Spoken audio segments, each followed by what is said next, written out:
Presiden Prabowo Subianto itu memberikan abolisi kepada Tom Lembong dan amnesti kepada Hasto Kristianto.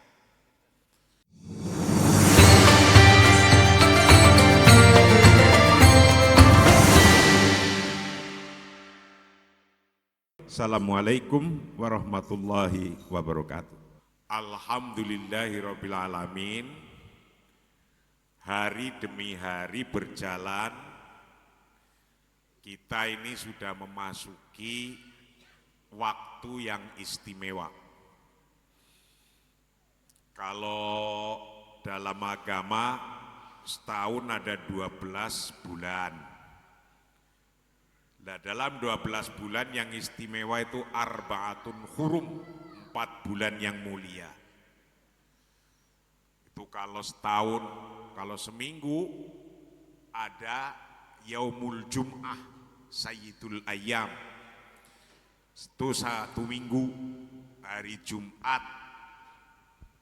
penghulunya hari. Kalau 24 jam yang istimewa itu Thuluthul Lail, sepertiganya malam.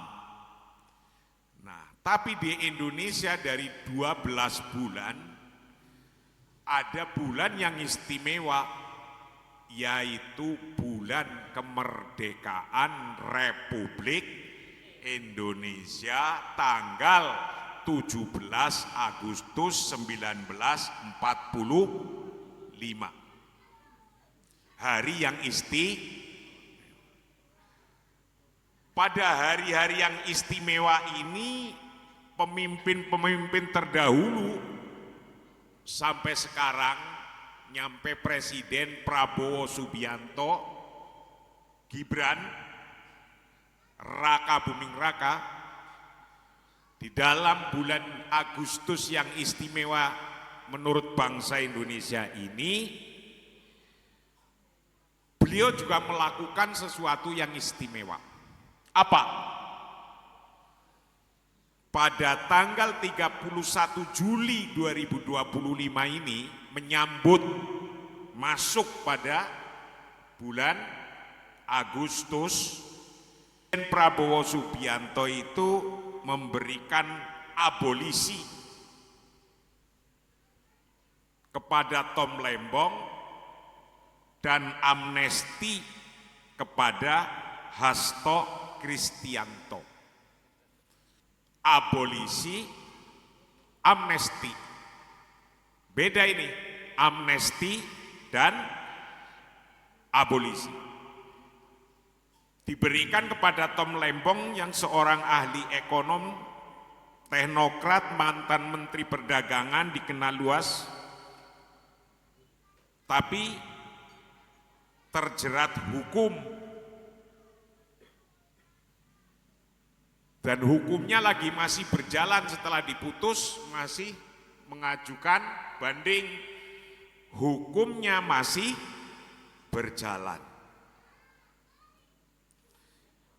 Nah, kalau Hasto hukumnya sudah putus, yaitu kalau siapa itu? Tom Lembong ini divonis 4,5 tahun, tapi banding. Lah kalau siapa? Hasto itu berapa tahun? 3,5 tahun. Banding juga. Nah, apa sih itu abolisi? Dan apa sih itu amnesti? Abolisi itu penghapusan atau pembatalan suatu hukum atau peraturan yang berlaku dalam konteks hukum pidana. Abolisi dapat berarti penghapusan hukuman atau sanksi bagi suatu tindak pidana, itu abolisi. Kalau amnesti itu pengampunan yang diberikan kepada seseorang atau sekelompok orang yang telah melakukan tindak pidana atau kesalahan. Amnesti itu dapat berarti penghapusan hukuman atau sanksi bagi seseorang yang telah melakukan tindak pidana. Tetapi tidak berarti penghapusan kesalahan atau tindak pidana itu sendiri. Nah, singkatnya secara hukum, keduanya itu ada bedanya. Kalau abolisi menghapus seluruh proses hukumnya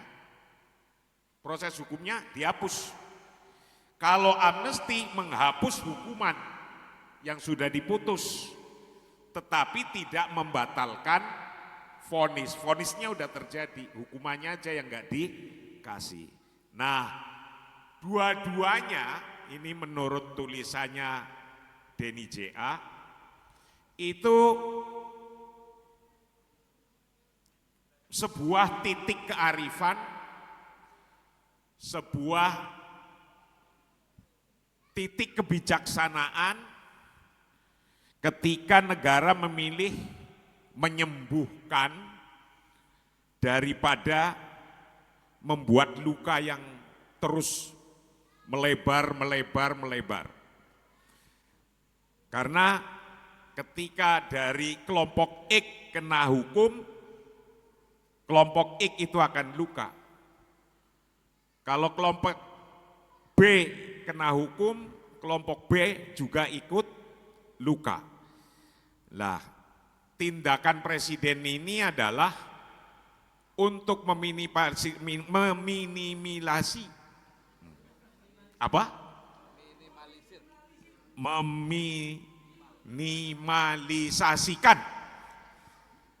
Meminimalkan jurang-jurang yang terpisah ternganga, luka-luka yang terus menjalar itu dikurangi. Karena pasti ada luka. Nah, ketika semangat itu presiden melakukan pengampunan itu, maka sesungguhnya Al-Quran sudah memerintahkan lebih dulu.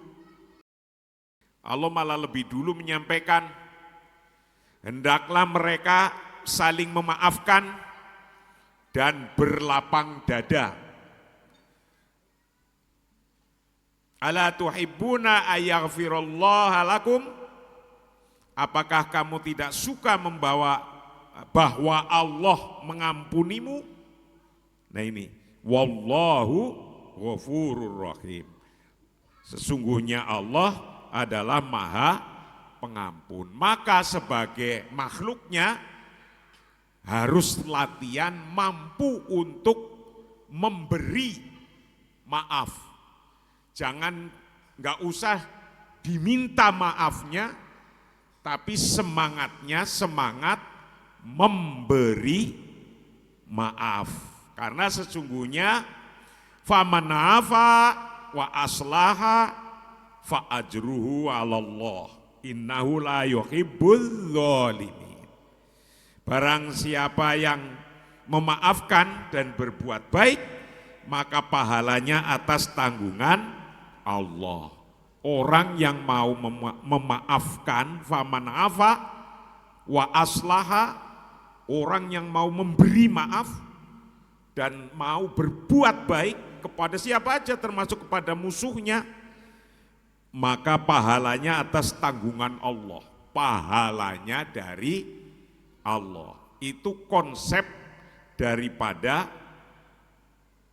abolisi dan amnesti. Nah, memberikan abolisi dan amnesti dalam situasi yang lagi kurang baik, tidak hanya di Indonesia, tapi dunia situasinya lagi kurang baik. bahwa ketidakpastian ekonomi itu akan mempengaruhi kita.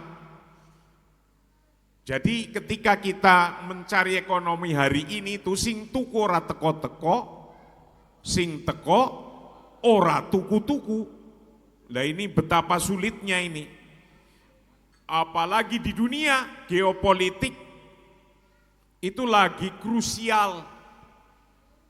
Orang diem. Dulu, ya belum dulu lah. Ujuk-ujuk perang Rusia, Ukraine. Diem. Kemarin perang Thailand sama Kamboja. Diem, apa mau nyerempet ke Indonesia. Lah kan jangan sampai terjadi kan. Jadi situasinya sesungguhnya kondisi dunia atau kondisi negara kita sendiri lagi kurang baik-baik saja. Nah, ketika situasinya yang demikian, proses hukum terhadap Tom Lembong dan Hasto Kristianto yang dua-duanya lagi menjalani proses hukum, ini dikasih di hari istimewa ini abolisi dan amnesti. Nah, tidak sendirian di dalam bulan yang istimewa ini Presiden Prabowo Subianto mengajukan amnesti kolektif. Ada 1.116 orang terpidana dikasih amnesti, termasuk Pak Hasto. Nah, ini semua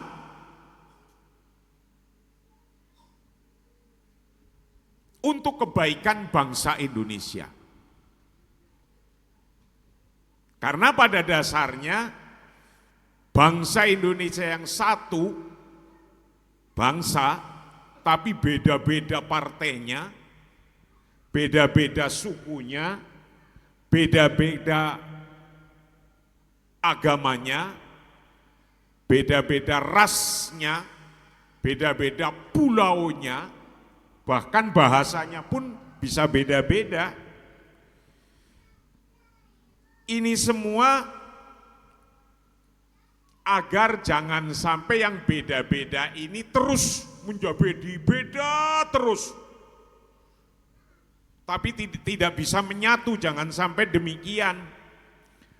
Untuk bisa bersatu, maka ketika ada kesalahan pribadi dengan pribadi lain, kelompok satu dengan kelompok yang lain, atau bahkan satu orang salah dengan pemerintah, salah dengan negara, ketika pemerintah memberikan kemaafan, itu tidak lain tujuannya untuk saling agar bangsa ini saling menyayangi. Jangan ada luka yang terus bergejolak. Jangan sampai ada bendera kita tercobek-cobek, sobek, sampai perbedaan politik tersobek-sobek lagi sampai terjadi perang. Coba lihat, Syria belum selesai sampai sekarang, perang sendiri itu, ya kan? Yaman belum selesai sampai sekarang, sendiri tuh antar mereka. Sudan nggak selesai sampai sekarang, perang sendiri antar mereka.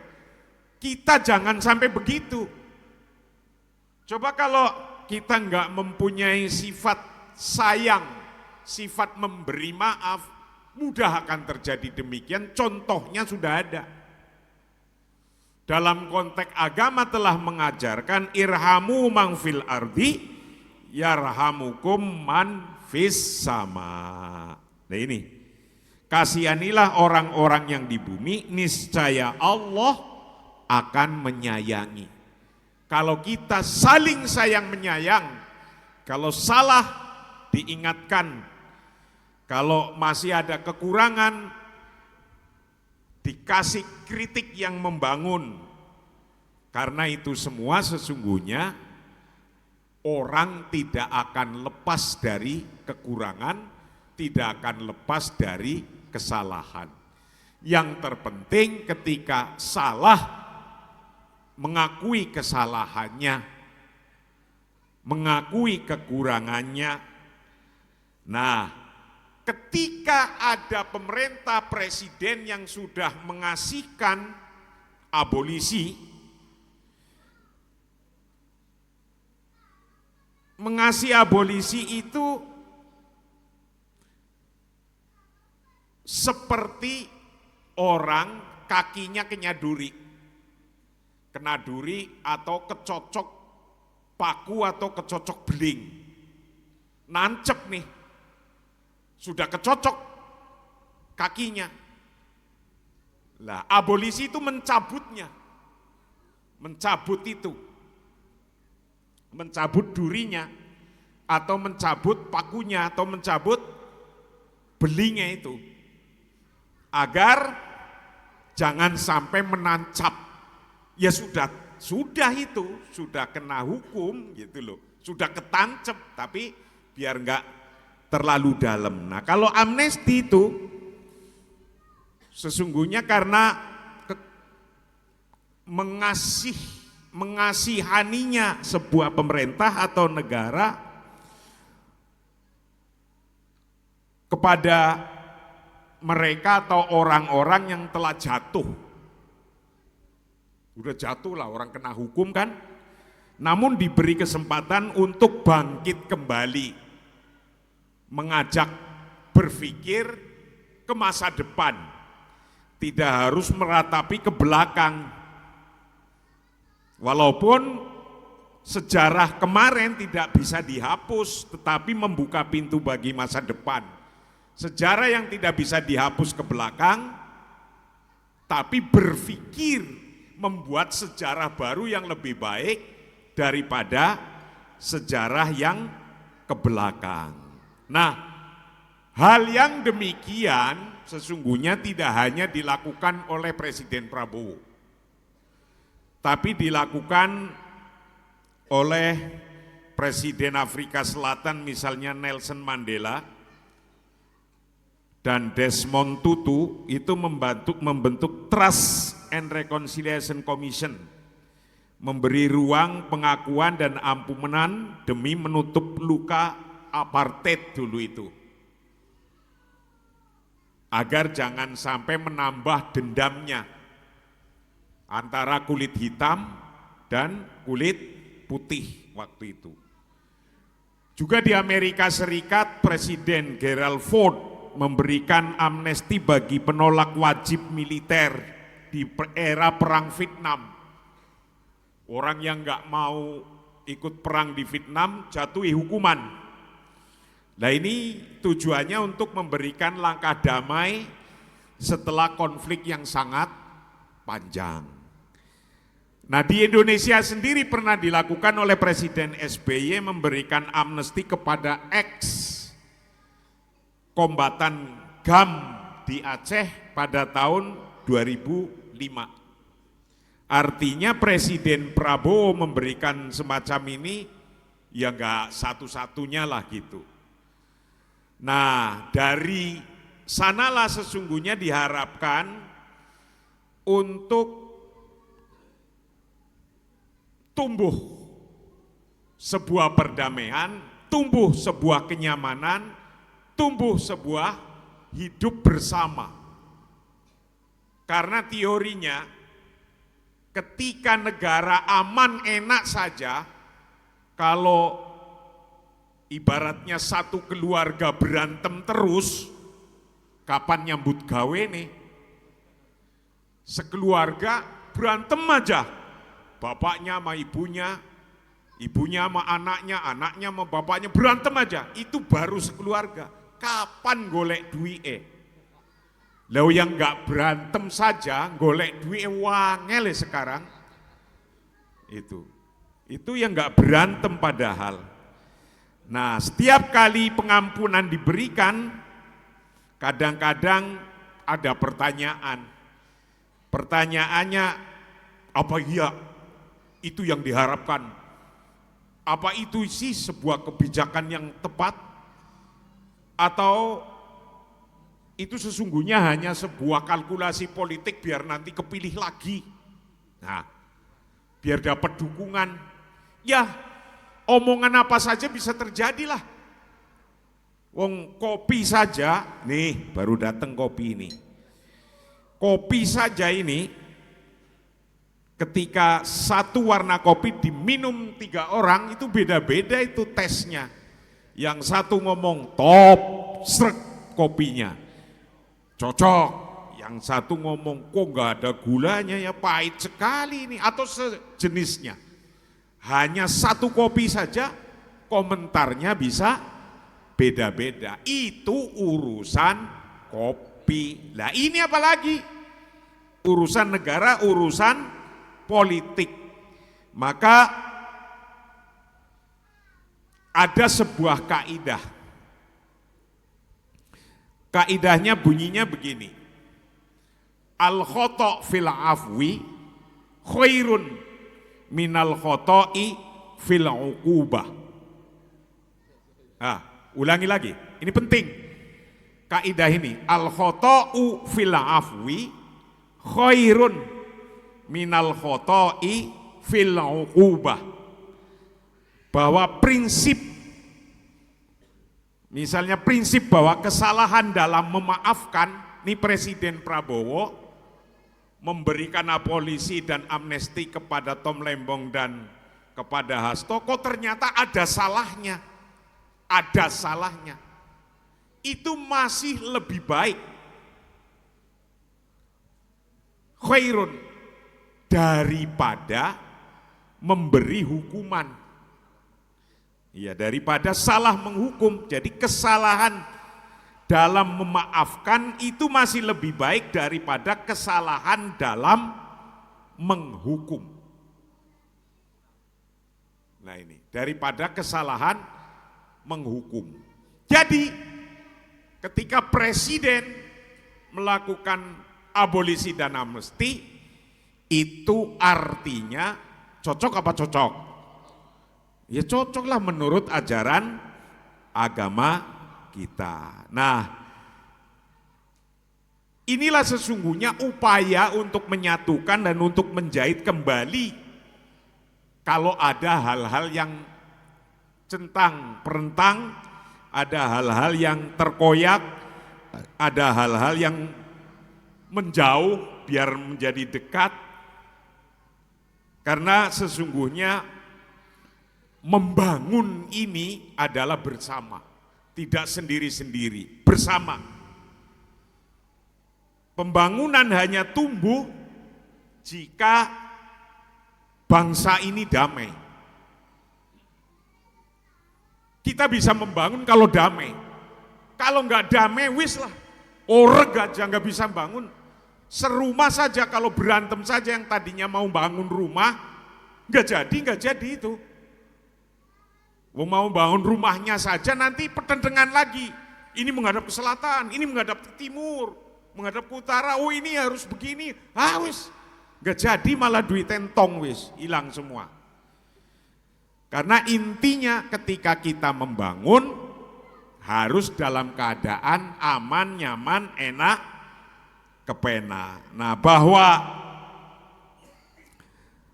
ada sedikit-sedikit yang terjadi sesuatu, lawong makan saja, makan ini loh, sudah megang sendok, mana sendoknya kok belum ada? Oh karena belum ada nasinya, ya belum ada lah sendoknya, ya kan? Makan saja, masih sudah ada nasi, sudah ada ini, masih butuh sendok, problem tuh. Sudah ada sendok, problemnya lagi masih butuh garpu, butuh terus lah gitu. Apalagi berbangsa dan bernegara, maka dibutuhkan untuk antara satu kelompok dengan kelompok yang lain mempunyai semangat memberi yaitu memberi maaf. Maka ketika Al-Imam Qurtubi fil Jami' li Ahkamil Quran itu ketika memberi penjelasan tafsir tentang wal'afina anin nas, itu artinya al-afwu anin nasi ajlu durubi fi'lil khairi. Ini al-afwu anin nasi ajlu durubi fi'lil khairi, bahwa orang yang mau memaafkan itu, memaafkan orang lain adalah jenis amal soleh yang paling mulia. Yaitu siapa saja orang yang mau memaafkan itu termasuk jenis amal soleh. Nah, pertanyaannya, ribet ini di dalam medsos. Lah orang korupsi kok diampuni?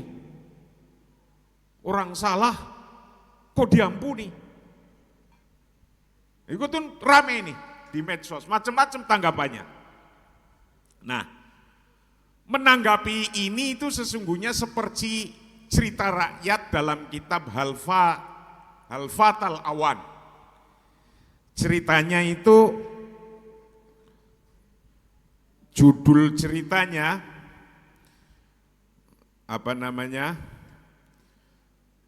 dalam kitab Halfatal Awan ini ada seseorang pada suatu hari ini yang orang itu lagi di pinggir sungai. Ketika di pinggir sungai, dia lagi jalan-jalan, diam di pinggir sungai, tiba-tiba orang itu dengar jeritan dan minta pertolongan, tolong gitu. Nah, orang itu ngelihat ada orang yang lagi keseret air dan nubruk batu-batuan. Nah, ketika demikian, orang yang di pinggir sungai itu langsung nyebur menyelamatkan 2 orang sekaligus. Nah, diselamatkan, disedot itu airnya dari hidung. Nah, ketika disedot airnya dari hidung, kemudian dia siuman. Belum selesai ada suara lagi minta tolong. Ternyata ada 4 orang lagi begitu. Dia nyebur lagi. Nah, ketika nyebur lagi, dia nolong lagi satu persatu. Belum selesai nolong 4 ini, sudah ada lagi, tolong. Nah, orang itu langsung mikir, apa sih yang terjadi? Jadi ketika orang itu dia sesungguhnya melakukan waktu setelah nolong pertama atau kedua, dia itu sesungguhnya berpikir saja sedikit untuk naik ke atas, ke hulu, untuk dapat menemukan siapa sih sebenarnya yang melemparkan semua orang itu. Mungkin itu akan lebih mudah daripada nolongin orang yang tadi minta tolong terus. Walau annau sorofa ba'dul wakti likot ai masafatin qasiratin ila a'lan nahari liktishafi man yaqumu asasan bi ilqa'i kulli haula'in nas fi miyahin nahri. Kalau saja dia melakukan hal itu, dia bisa menghemat tenaganya dalam mengenai masalah dari akar penyebabnya.